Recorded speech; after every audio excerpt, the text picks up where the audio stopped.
Not every tractor was built to follow the rules. Some had backward cabs. Some ran on experimental engines. Others looked so strange, farmers didn't trust them at all.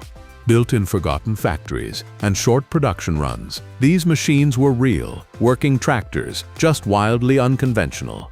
They weren't failures. They were experiments that history forgot. Today, we uncover 10 strange classic tractors you've probably never heard of, rare machines that challenged tradition, confused farmers, and quietly disappeared from the fields. Number 1. Advance-Rumely OilPull Model E 30-60. The Advance-Rumely OilPull Model E 30-60 stands as one of the most unusual and influential tractors of the early internal combustion era, largely because it was designed at a time when gasoline was expensive, unreliable in supply, and not yet the universal fuel of agriculture. Introduced during the 1910s, the Model E was engineered specifically to burn low-grade fuels such as kerosene and heavy distillates, which were far cheaper and more readily available to farmers. This single decision shaped almost every aspect of the tractor's design and is what makes it so strange compared to later machines. The Model E was a massive, slow-turning tractor that behaved more like a steam engine replacement than a modern tractor. Its engine ran at extremely low revolutions per minute, relying on sheer displacement and heavy rotating mass to produce torque. The enormous flywheels were not just for show. They smoothed out combustion pulses and allowed the engine to pull steadily under heavy loads without stalling. This made the tractor ideal for belt work such as powering threshing machines, sawmills, and feed grinders, as well as for heavy drawbar tasks like plowing virgin prairie soil. Rated at approximately 30 horsepower at the drawbar and up to 60 horsepower on the belt, the OilPull Model E was marketed as a serious industrial-scale farm machine. It was heavy, often exceeding several tons, and its size limited maneuverability, but that was not a drawback in an era of large open fields.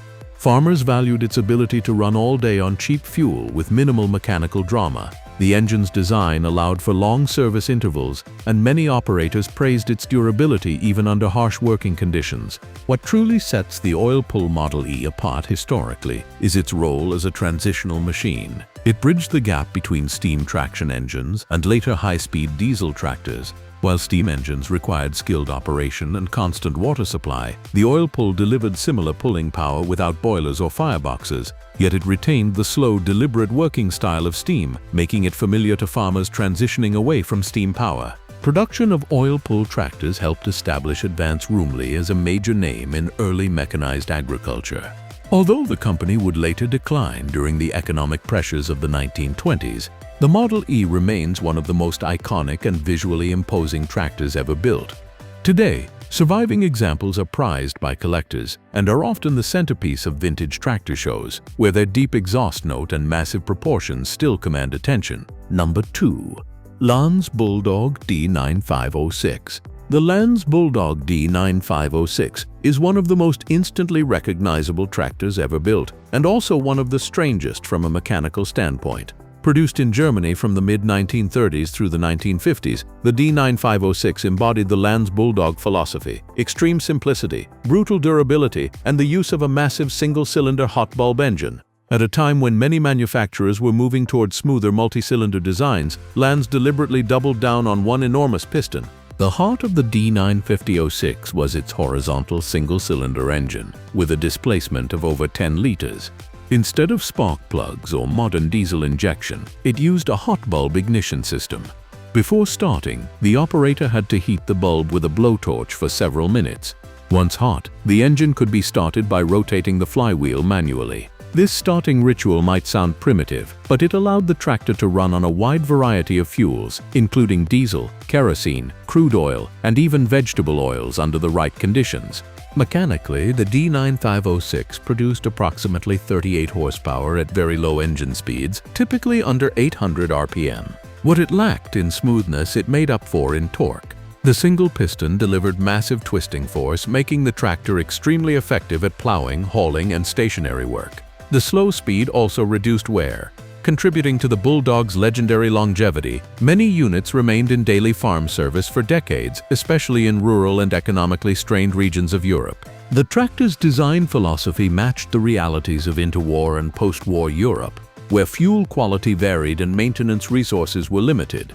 Farmers needed machines that could tolerate abuse, inconsistent fuel, and long operating hours with minimal servicing. The D950-06 excelled in exactly these conditions. Its rugged cast-iron construction, minimal moving parts, and forgiving combustion system made it almost indestructible by the standards of its time. Culturally, the Lanz Bulldog became more than just a tractor.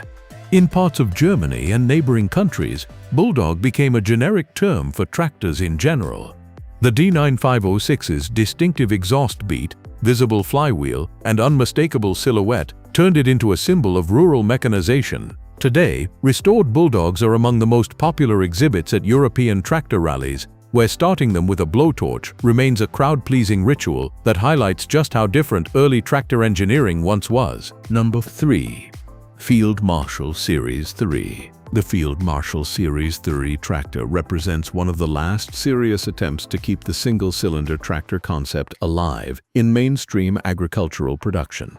Built in Britain by Marshall Sons & Co. in the late 1940s and early 1950s, the Series 3 followed a design philosophy that prioritized torque, simplicity, and mechanical ruggedness over refinement or operator comfort. In an era increasingly dominated by multi-cylinder diesel tractors, the Field Marshal stood apart as a deliberate outlier. At the core of the Series 3 was a large horizontal single-cylinder diesel engine with a displacement of roughly 5.1 liters. Producing around 40 horsepower, it delivered power in heavy rhythmic pulses that gave the tractor its unmistakable sound and feel. The engine ran at very low speeds, relying on a massive flywheel to smooth out power delivery. This approach resulted in exceptional lugging ability, allowing the tractor to pull through heavy soil without stalling, even when engine speed dropped dramatically. Starting a Field Marshal was an experience in itself. Unlike modern tractors with electric starters, many Field Marshals required a combination of decompression levers, manual cranking, and precise timing. While this could be intimidating to new operators, experienced farmers valued the independence from batteries and electrical systems, which were often unreliable in post-war rural Britain. Once running, the engine was remarkably fuel-efficient and could operate for long hours with minimal attention.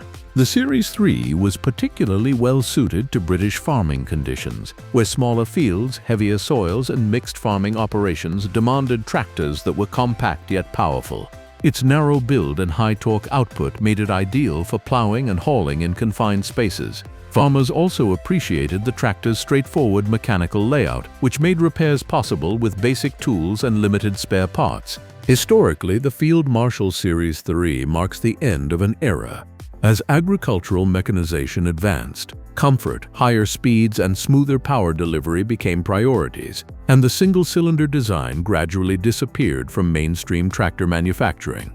However, the Field Marshal remains an important example of how alternative engineering philosophies coexisted well into the mid-20th century. Today it is a favorite among British vintage tractor enthusiasts, admired for its honesty, mechanical clarity, and refusal to conform to emerging norms. Number 4. Cletrac Model F. The Cletrac Model F, produced by the Cleveland Tractor Company in the early 1920s, represents one of the earliest successful attempts to bring crawler track technology into everyday agricultural use. While tracked vehicles were already known in military and industrial applications, Cletrac was among the first companies to recognize that continuous tracks could solve one of farming's biggest problems: traction in soft, uneven, or muddy soil.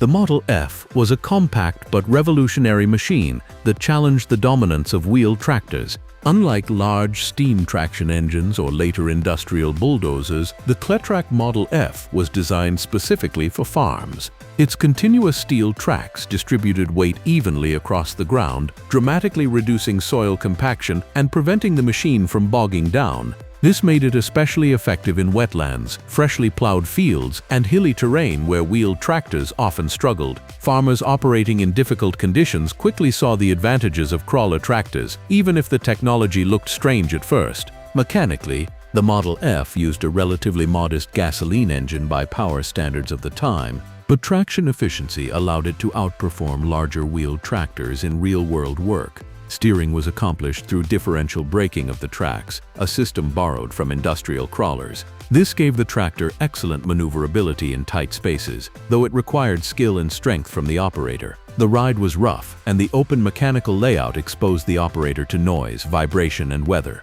The Cletrac Model F also played an important role in shaping the future of crawler tractors. Its success led to the development of later Cletrac models such as the BG and BD and influenced other manufacturers to invest in tracked agricultural machines. Eventually, crawler tractors became standard in construction and specialty agriculture, even as rubber-tired tractors dominated general farming. From a historical perspective, the Model F stands as a reminder that the tractor's evolution was not limited to engines and fuels. Drivetrain and ground contact innovations were equally important. Today, surviving Model F tractors are rare and highly valued, not only because of their age, but because they represent a bold departure from conventional tractor design. Their skeletal frames, exposed tracks, and industrial appearance make them some of the most visually striking agricultural machines ever built. Number 5. John Fowler 7-inch steam road locomotive. The John Fowler 7-inch steam road locomotive represents a form of agricultural power that now feels almost alien. Large-scale farming, driven by live steam, built by John Fowler Co of Leeds in the late 19th and early 20th centuries. The 7-inch model was not an internal combustion tractor at all, but a fully fledged steam traction engine designed for road haulage, heavy towing, and most famously, steam plowing. While many people associate steam engines with railways, Fowler perfected their use in agriculture long before petrol or diesel tractors became dominant. The 7NWAS designation refers to nominal horsepower, a steam-era rating that understated the machine's real capability. In practice, a Fowler 7NWAS could weigh well over 15 tons when fully equipped and develop enormous pulling force through its large rear driving wheels and winding drums.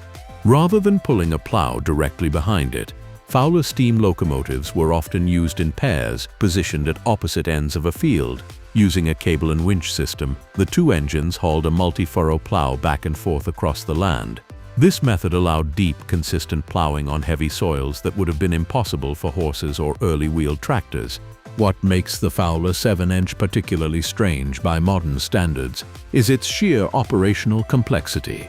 Running the engine required constant attention to boiler pressure, water level, fuel supply, typically coal, and mechanical lubrication. Skilled crews were essential. Yet for large estates and contractors, the system made economic sense. Steam plowing could work vast areas efficiently, and Fowler machines were built to last decades, often changing owners multiple times. Technologically, the 7NH embodied the peak of steam engineering applied to agriculture. Massive flywheels, riveted boilers, multi-speed gearing, and precision winch systems all worked together in a machine that was as much an industrial installation as a farm tool. Even as internal combustion tractors emerged, steam plowing remained competitive in certain regions until the 19th. Today, surviving Fowler 7-inch locomotives are among the most impressive sights at steam rallies. Their size, sound, and spectacle underline just how different early mechanized farming could be. They are strange not because they failed, but because they represent a completely different technological path, one where farming briefly looked more like industrial mining than modern agriculture. Number 6. Aveling Porter 15-ton steamroller. The Aveling Porter 15-ton steamroller is an unusual entry in tractor history because it was never intended to be a tractor at all, yet it often performed tractor-like roles. Built by Aveling Porter, one of Britain's most influential steam engineering firms, these massive steamrollers were designed primarily for road construction and compaction. However, in the late 19th and early 20th centuries, the boundaries between agricultural, municipal, and industrial machinery were far more fluid than they are today, weighing around 15 tons. These steamrollers were powered by large coal-fired boilers driving twin-cylinder steam engines. Their immense mass and low gearing allowed them to pull heavy loads, tow equipment, and operate belt-driven machinery, tasks not unlike those performed by agricultural traction engines. In rural areas, it was not uncommon for steamrollers to be temporarily repurposed during harvest or construction seasons, especially where dedicated farm tractors were scarce or expensive. What makes the Aveling Porter roller particularly strange from an agricultural perspective is its design priorities. Instead of traction and maneuverability, it emphasized weight and surface contact. The large front roller drum and wide rear wheels were ideal for compacting roads but awkward in fields. Nevertheless, operators adapted them, and in doing so demonstrated how steam power could be flexibly applied across industries. Aveling Porter machines were renowned for their build quality. Riveted boilers, precision-machined components, and conservative engineering margins meant many rollers remained in service for decades. Some were converted into traction engines or modified for hauling duties. Their longevity and versatility explain why they appear so frequently in historical photographs performing tasks far removed from road rolling. From a historical standpoint, the 15-ton steamroller highlights a transitional era before machinery specialization became rigid. Farmers, contractors, and municipalities often relied on whatever powerful machine was available. In that context, a steamroller could become a tractor, a haulage engine, or a stationary power source. Today, preserved Aveling Porter rollers are crowd favorites at steam events.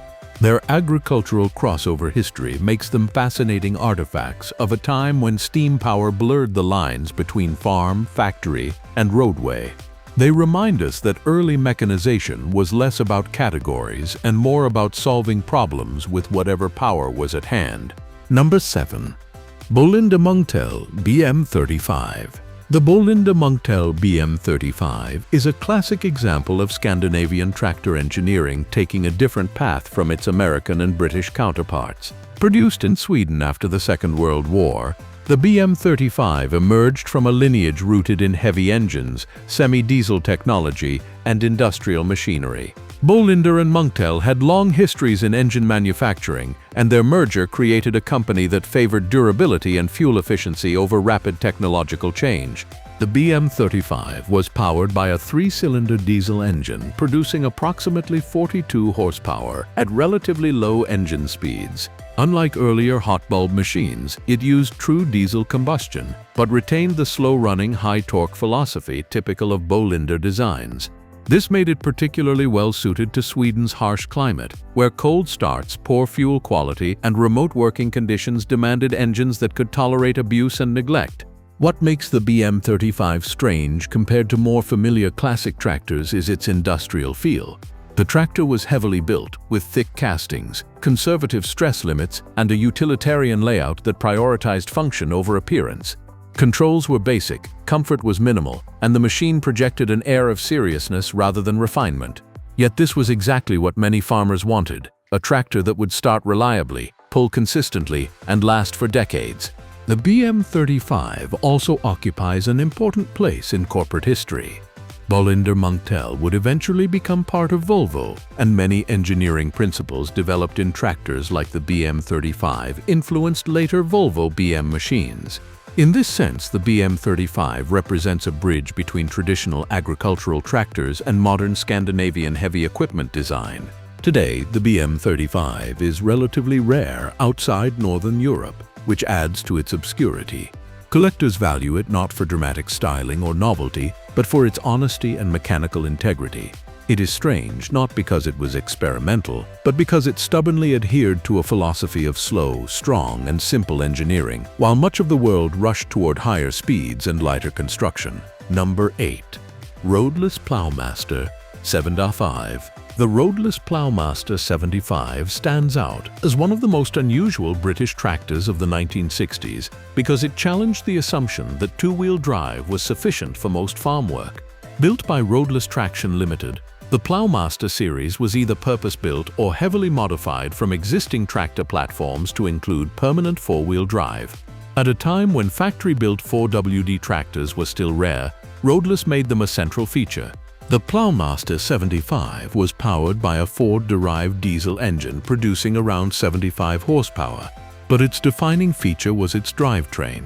The addition of driven front axles dramatically improved traction, stability, and pulling capability, especially on wet, heavy soils common in parts of the UK. The tractor's stance was wide and aggressive, giving it an appearance closer to an off-road vehicle than a conventional farm tractor. What makes the Ploughmaster 75 particularly strange is how it was produced. Roadless did not operate like a mass-market tractor manufacturer.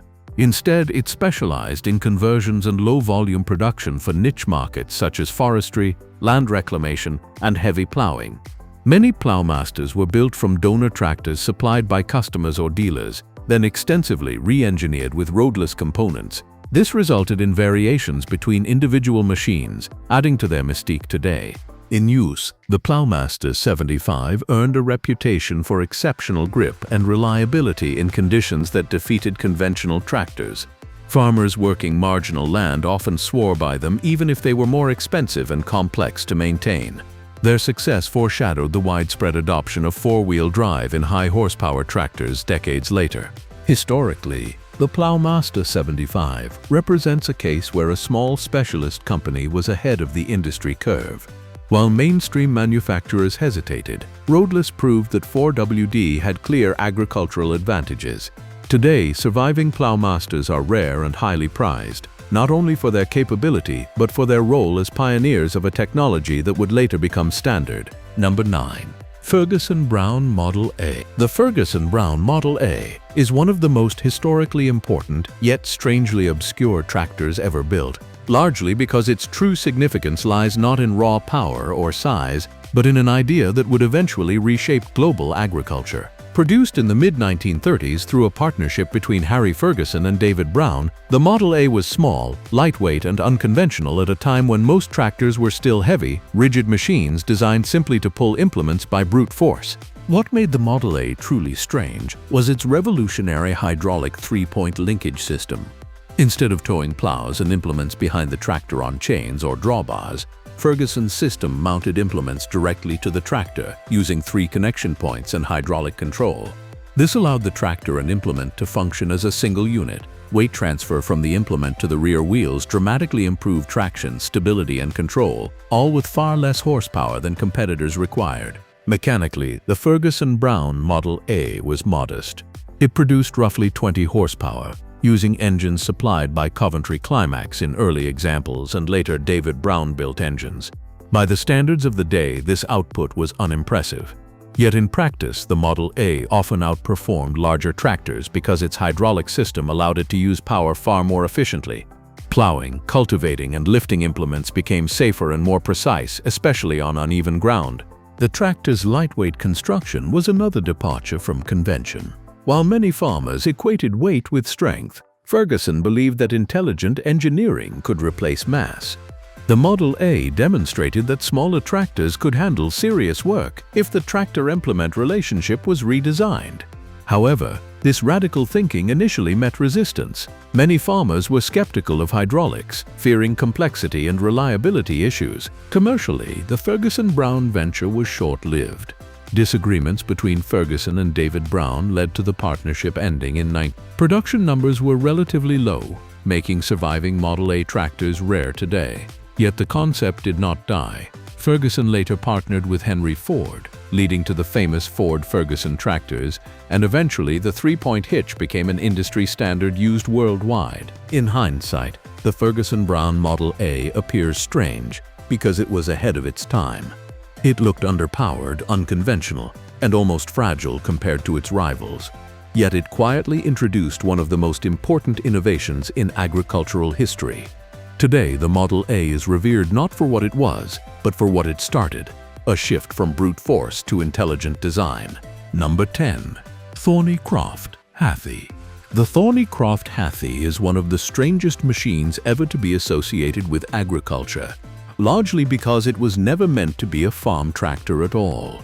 Developed in the early 1920s by the British engineering firm Thornycroft, the Hathi was designed as a heavy artillery tractor for military use. Its inclusion in tractor history comes from the fact that it represented an early attempt at applying four-wheel drive, heavy hauling capability, and internal combustion power to tasks that overlapped with agricultural and industrial needs. Hathi, meaning elephant in Hindi, was an appropriate name. The machine was massive, complex, and incredibly powerful for its time. It was powered by a large, straight-six petrol engine of approximately 11.3 liters, driving all four wheels through an advanced transmission system. At a time when most tractors were two-wheel drive and mechanically simple, the Hathi's drivetrain was extraordinarily sophisticated and expensive. Only around 25 units were built in 1924, primarily for evaluation by the British military. While it performed well in terms of pulling power and off-road capability, it was ultimately deemed too complex and costly for widespread adoption. However, its design attracted attention beyond military circles. The idea of a powerful four-wheel drive internal combustion tractor capable of hauling heavy loads across rough terrain resonated with engineers thinking about forestry, road construction, and large-scale land work. What makes the Hathi particularly strange is how far ahead of its time it was. Features such as driven front axles, heavy-duty suspension, and multi-axle torque distribution would not become common in agricultural tractors until decades later. In the 1920s, farmers simply had no infrastructure or economic incentive to adopt such a machine, even if its capabilities were impressive. The Hathi ultimately became a technological dead end, but not a failure. Its engineering lessons influenced later heavy vehicle and tractor development, especially in military and industrial sectors. In hindsight, it can be seen as a glimpse into a future that agriculture was not yet ready for. Today, the Thornycroft Hathi exists mostly in photographs, archives, and a handful of preserved references. It stands as a reminder that tractor history is not just about farming success stories, but also about ambitious experiments that arrived too early. Among classic tractors, the Hathi is strange not because it was ineffective, but because it was decades ahead of the world it was built for. So that's it for today. If you like this video, then please hit the like and subscribe button for more videos. Thanks for watching.